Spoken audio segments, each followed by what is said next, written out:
On ne cherche que ce qu'on trouve. Un autre cas clinique, Maëlie, 3 ans, je ne sais pas si vous voyez bien, il y a cette lésion, et ça c'est quand même aussi assez fréquent. Lésion unique de la face externe de la cuisse gauche. Ça gratte, de temps en temps c'est un peu sensible, et vous voyez c'est très légèrement pigmenté, c'est un peu pileux, et quand on touche c'est un peu induré, un peu infiltré, et ça fait 2 ans que ça dure, donc les parents ils sont pas très inquiets, mais quand même la petite plaque d'eczéma poilu sensible au niveau de la cuisse, ils en ont un peu marre. Alors, je suis un peu sourde, mais j'ai entendu angiome, ça me va pas trop.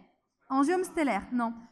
Non, je pense que ça, c'est une petite excoriation, elle a dû se gratter. Mais pour vous dire à quel point on en voit, et c'est toujours sur cette localisation, face externe des cuisses. Ça peut être uni ou bilatéral. Donc là, c'était chez Prudence des 2 côtés. Et puis, alors chez Mélina, on l'a même opéré, quoi, pas moi, mais on l'a même opéré, et même l'histologie n'a pas trouvé le diagnostic, parce qu'encore une fois, on ne trouve que ce qu'on cherche. Oui, bravo, c'est ça. Effectivement, en fait, quand on l'a testé et qu'on a fait un test à l'alu, on n'a pas eu un test positif, on a eu un test explosif. Et donc, c'est des granulomes post-vaccinaux persistants à l'aluminium. Alors, on ne pense pas toujours au diagnostic parce que ça apparaît après la vaccination. Ça peut être 2-3 semaines, mais ça peut être plusieurs mois, 1 an après. Et donc, ce qui vous fait penser à ça, c'est vraiment des réactions au site d'injection. Alors, là, j'ai montré les cuisses parce que c'est un peu plus fréquemment les cuisses, mais ça peut être n'importe quel site d'injection. Et ça peut persister pendant des années. Il y a même eu des cas où jusqu'à 7 ans après, on peut retrouver ça. Et donc, que dire aux patients? Parce que déjà, je ne sais pas comment ça se passe. J'ai compris que vous étiez moins corticophobe qu'en France, mais en France, on est et corticophobe et vaccinophobe. Vraiment la double peine. Et donc, bien leur dire qu'il n'y a pas de contre-indication à la vaccination ultérieure, qu'il faut préférer des vaccins sans aluminium, mais ce n'est pas toujours possible. Donc là, je vous ai mis la liste, mais vous la retrouvez sur Internet, des vaccins sans aluminium. Il faut leur dire de vacciner en intramusculaire profond, parce qu'il y a une meilleure diffusion de l'absorbant et que plus on fait en superficiel, plus on a le risque de développer ces granulomes vaccinaux. Idéalement, il ne faut pas purger la seringue parce que si on purge, on peut contaminer un peu l'aiguille et déposer un peu de produit lorsqu'on fait l'injection. Alors au début, on s'est dit peut-être qu'il y a des sources de contamination. Est-ce que c'est des enfants qu'on a sensibilisés avec les écrans solaires dont on a parlé hier? Est-ce que l'exposition orale à l'aluminium favoriserait la tolérance? Parce que vous savez, quand on met le lait dans les boîtes en aluminium, etc. Bon, dans les études, mais avec des petits effectifs, on a même vu que les enfants qui étaient allaités avec du lait artificiel, a priori, c'était peut-être un facteur protecteur. Il faisait un petit peu moins de ce type de réaction, mais sur des toutes petites séries. Voilà ce que je voulais vous dire sur les granulomes post-vaccinaux. Alors là, c'est une question un peu différente. Lequel de ces 2 cas vous inquiète? Est-ce que c'est cet enfant de 3 ans qui a donc mélanonichie, mélanopigmentation, nichie, ongles, donc les pigmentations inguéales? Vous voyez qu'il y en a plusieurs, là, une, là.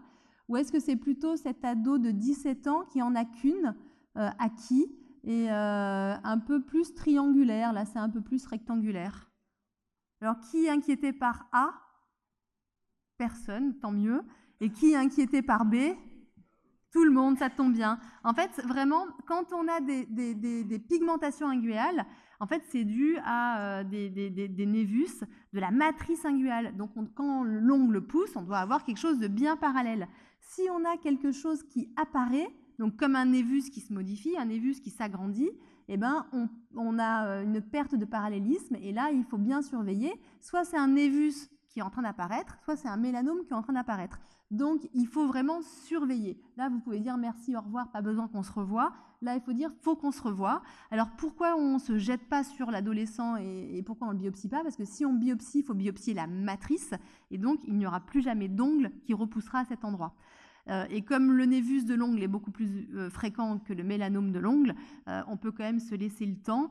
Mais chez un enfant, on se laisse le temps et on vérifie que ce qui apparaît en triangle se termine bien en bande parallèle. Ça, chez l'adulte, parce que en fait, c'est l'enfant chez qui apparaît les grains de beauté. Ça, chez un adulte, chez un de vos confrères, on enlève immédiatement.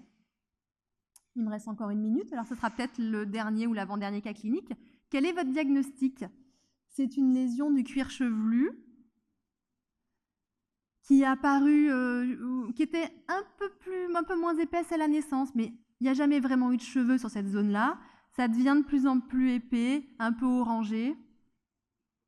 Exactement, c'est un amartome verrucosébacé ou amartome de Jadassohn ou névus de Jadassohn. Et alors, si on avait vu cette jeune fille à la naissance, ou même là, est-ce que vous l'enlevez? Parce que finalement, vous avez raison, ce qui pose le problème, c'est pas tant de faire le diagnostic, c'est de savoir est-ce qu'on le confie à notre collègue chirurgien ou pas. Alors, qui l'enlève? Non? Et qui l'enlève pas? On ne sait pas trop. Vous êtes dans le doute, donc vous demandez à votre collègue dermato. Et effectivement, alors en fait, il n'y a pas d'exérèse systématique. On sait que plus tard, sur ces amartomes, peuvent se développer des petites tumeurs bénignes, basaloïdes, et c'est surtout vers 40-50 ans. Donc, ce n'est pas quelque chose de grave du tout. Si on l'enlève, c'est un peu comme le névus congénital. Si on l'enlève, c'est plutôt à visée esthétique parce qu'il n'y aura jamais de cheveux sur cette zone-là. Et donc, vous savez qu'à la naissance, le cuir des chevelus des nouveau-nés, il y a vraiment beaucoup d'excès de peau, beaucoup d'élasticité. Donc, c'est très facile d'enlever ça à la naissance. Chez cet enfant qui est un peu plus grande, c'est un peu plus compliqué. Nos collègues, il y a une vraie demande esthétique. Nos collègues chirurgiens se disent si je l'avais vu plus tôt, je l'aurais enlevé. Mais encore une fois, on l'enlève à visée esthétique. Ça aurait été, quand c'est vraiment très affichant au milieu du front, on l'enlève. Si c'est derrière et que c'est caché dans la coiffure, on ne l'enlève pas. C'est vraiment à visée esthétique. On a le temps pour un dernier? Oui, Khalid, tu me fais oui. Allez, le dernier, après on arrête. Voilà, 4 mois, la gale. Et donc, moi, ce que je fais en premier, je regarde les paumes et les plantes. Et quand je vois ces petites pustules, vésicules, les petits sillons, vraiment, on fait le diagnostic de gale. Et quand on a un doute, nous, on a notre petite loupe et on voit le petit trajet, tic, tic, tic, tic, tic, tic. Et là, qu'est-ce qu'on voit au bout du sillon? La femelle sarcopte.